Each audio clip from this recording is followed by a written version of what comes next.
Aujourd'hui, on va parler de quelque chose qui peut littéralement changer ta vie, les habitudes qui ruinent ta santé. Dans les 5 habitudes que je vais te citer juste après, il y en a peut-être que tu le fais sans même t'en rendre compte, et je vais t'expliquer pourquoi ça peut nuire à ta santé, c'est parti. Est-ce que tu savais que rester assis trop longtemps c'était presque aussi nocif que fumer? Selon une étude publiée dans la revue Annals of Internal Medicine, rester assis plus de 8 heures par jour augmente significativement les risques de maladies cardiovasculaires et même la mortalité précoce. Mais alors, pourquoi c'est dangereux? Quand tu restes assis trop longtemps, ton métabolisme ralentit, ton flux sanguin diminue et ton corps brûle moins de calories, ce qui peut aussi te causer des problèmes de dos. Alors, quelles sont les solutions? Faire des pauses toutes les 30 minutes. Lève-toi, marche un peu et fais quelques étirements. Et si tu travailles à un bureau, essaie d'en acheter un qui peut se lever pour travailler debout. Est-ce que tu dors moins de 7 heures par nuit? Une mauvaise qualité de sommeil peut affecter ton humeur, ta mémoire et même ton système immunitaire. Il y a une période dans ma vie où je dormais très peu, travaillais sur des projets jusque plus de 3 heures du matin avec un ancien ami et je me réveillais le lendemain, il était à peine 7 heures. Sur le coup, je sentais pas du tout la fatigue, mais c'est que environ un an après que j'ai commencé à vraiment ressentir tout le manque de sommeil que j'avais. Là actuellement, je fais beaucoup plus attention, j'essaie de dormir minimum 7 à 8 heures par nuit. Je vais pas au-dessus parce que je suis pas un très grand dormeur, mais ça ne fait que du bien de pouvoir dormir 7 à 8 heures par nuit. Et ton corps en a besoin. Et encore une fois, pourquoi c'est dangereux? Un mauvais sommeil empêche ton corps de se régénérer. Tes organes, ton cerveau et même ta peau ne récupèrent pas correctement. Quelles peuvent être les solutions? Tout simplement, classique, crée-toi une routine. Tu dois dormir et te lever à la même heure. Par exemple, moi je me couche vers 23 h et je me lève vers 7 h du matin. Ça me fait quand même une grosse journée qui me permet de faire mon travail, mes activités, mes loisirs et en même temps garder 7 à 8 heures de sommeil par nuit. Ensuite, évite les écrans 1 heure avant d'aller au lit. Et oui, scroller avant de dormir sur TikTok, tu peux oublier. Et enfin, assure-toi que ta chambre est sombre, calme et avec une température confortable. Je t'affiche ici à l'écran les températures préconisées pour avoir un bon sommeil.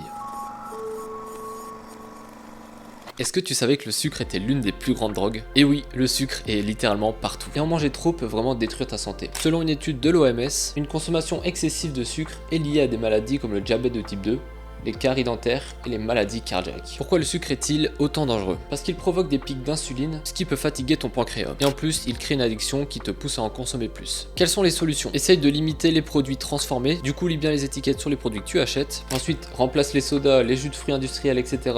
par de l'eau ou des infusions. Et ensuite, essaye de privilégier les sucres naturels, comme ceux des fruits entiers. Ça fait quelques temps que j'ai arrêté de consommer tout ce qui est gâteaux, produits transformés ou même des jus de fruits trop sucrés. J'ai remplacé ça par des choses plus saines mais que j'adore. Ça affiche à l'écran quelques produits que tu peux transformer pour éviter de manger moins de sucre. Et je te renvoie à ma vidéo sur 21 jours pour transformer ta vie qui va te permettre de créer une habitude à ne plus manger de sucre. Enfin, ça va te permettre de créer une habitude sur plein de choses, mais tu peux t'en servir pour manger moins de sucre.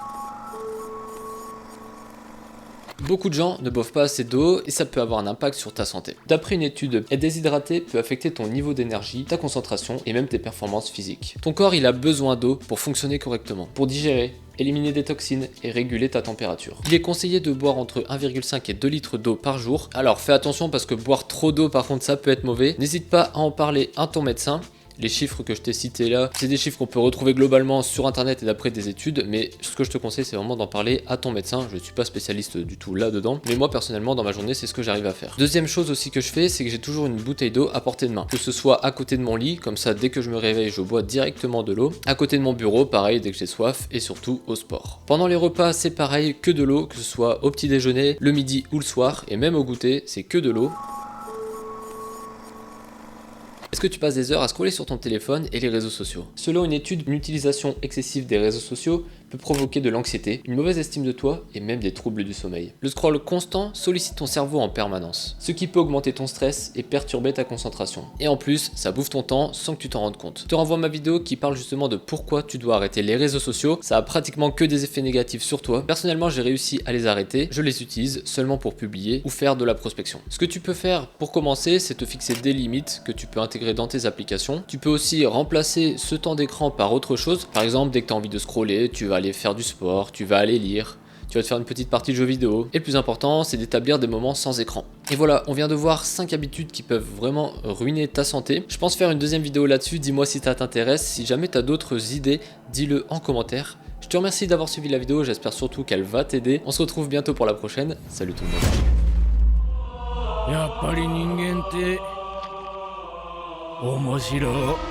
Me crois-tu vraiment à ce point stupide pour me priver du meilleur d'entre nous?